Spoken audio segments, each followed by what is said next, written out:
right, it's Friday. That means it's time for Cin-Emma Extra. And as we near the end of the year, it's time to take a look back at what we watched and what we loved. 2024 was the year for sequels. We had Dune 2, Furiosa, Inside Out 2, Deadpool and Wolverine, Smile 2, and Gladiator 2. Where's the originality? That's what I ask. I also spent less time at the theaters this year. I only went to 16 movies in the theaters. Only 16 in theater. Okay, but last year I think I went nearly to 30. Oh my gosh. So I did spend less time. So if you don't... I was just thinking, how many did you see in theaters? I think like maybe 2 or 3 for me. I think I went to maybe 6 or 7. Okay. See? So, yeah, she's on my heels, right? We can't have Still that. doing a good job. Well, next year I will do better, I promise. I watched 25 new movies in total that were released this year. So here's the wrap. We started out the year strong with the Mean Girls movie musical. Loved that. And then Dune Part 2 came out around the same time, the beginning of the year.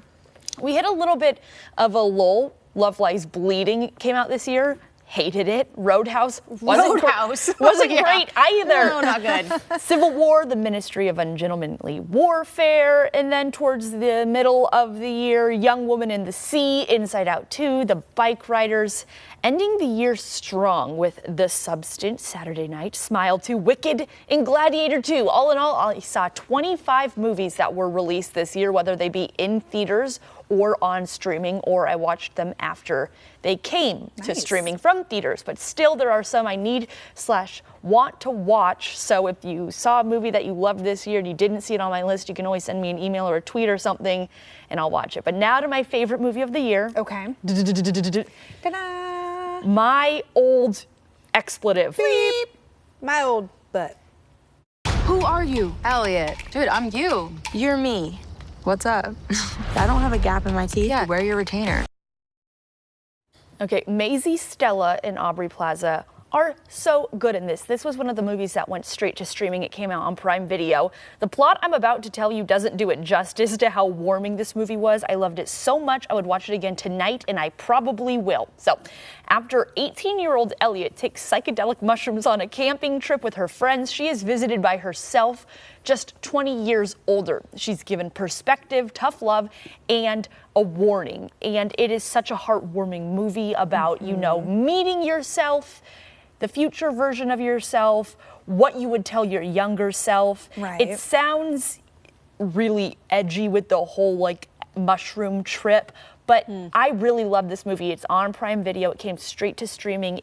It was my favorite movie of the year. Okay. And I was so surprised that it was so good. Like, I mean, I like Aubrey Plaza a lot, so it seems like, you know, one that I'll watch very soon. I watched this one on an Emma Jerome recommendation. I also loved it. Really? I laughed, I cried, got a little bit misty-eyed in the end. It's a cute story. I think original writing, original screenplay, and I mean original in the sense that I haven't seen something like it in theaters lately. And the relationship between Maisie, Stella, and Aubrey Plaza being like young Elliot and older Elliot, they did such a good job. A lot of it is ad-lib, which once you know is... Oh, I didn't know that. Yeah. Wow, that gives me a new appreciation for the film. It was a good one. Yeah, it was a good one. All right, so now we're going to Emily. Emily, you saw a movie that was on my list. What was your favorite new movie that you saw this year? The 3 new films I saw this year. No, truly, it was not a great year for me to get to the movies, but I am glad that I went and saw this one in theaters, Civil War.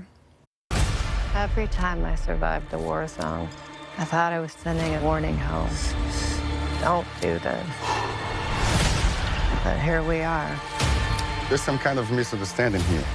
What? Well, you're American, okay? Okay. What kind of American are you? You knew this one was going to be good from the lineup alone. You had Kirsten Dunst, Kaylee Spaney, Jesse Plemons, Wagner Morris, Stephen McKinley, Henderson. I mean, it goes on. And the plot, of course, was much talked about in the media, following a team of war journalists traveling from New York City to Washington, D.C. during a civil war that has broken out across the U.S. between a despotic federal government and a secessionist movement. It was, I thought, a really interesting film in that it was not a commentary on any of today's political landscape. They didn't talk about what started this war. They didn't talk about the different factions and what they were warring over. It just takes you into this moment and you watch these journalists on this. I think a lot of people expected that. Yeah. So when they went into it, they were bracing for some kind of commentary. Yeah, and then there was none of it. And I think some people either liked it or didn't like it for that. But I really enjoyed it. I agree. And I've seen lots of films, over the years that portray television news broadcasters, TV journalists in all kinds of ways. And usually I'm like, well, I didn't really get that one right. I thought they did a pretty good job, I think, portraying journalists in a more positive light, in the sense that, like, it is really easy to say the media with quotes and capital letters and paint with a really broad brush. And at the end of the day, these are individuals putting themselves oftentimes in harmful situations to tell people what's going on. And so I really appreciated that perspective on it too. Highly recommend. It was one of the first movies I saw this year. It came out very early in 2024. We all saw it, it seems now. And I love that. Very good. Please watch Kelley Bayern in that movie, which is actually a good segue, because my caveat to this, the segment this morning, was that you could watch something that was new to you. And Kelley finally watched something that I've been telling her to watch for years. So late to the game with this, but this deserves awards. And it's a TV show. It's a TV show, not a movie. So new to me, and that is Mayor of Easttown. My daughter's been missing for exactly 1 year, and the police aren't doing anything. How's your mother doing? She's being the hero. Of all the houses my ex-husband moved into, he has to buy the one right behind mine. Well, I heard he got a really good deal on it. Okay, Mayor of Easttown, starring Kate Winslet, Evan Peters, and Gowrie Rice, Jean Smart, and Kelley Bayern. In the fictional suburb of Easttown, Philadelphia, police detective Mayor Sheehan investigates the recent murder of a teenage mother while trying to keep her own life from falling apart. I had no idea what to expect going into this, but you, Emma, kept telling me to watch this. And I think murder mystery and crime dramas are now my new favorite genre. Ooh. I loved how short the season was. It's like 6 to 8 episodes.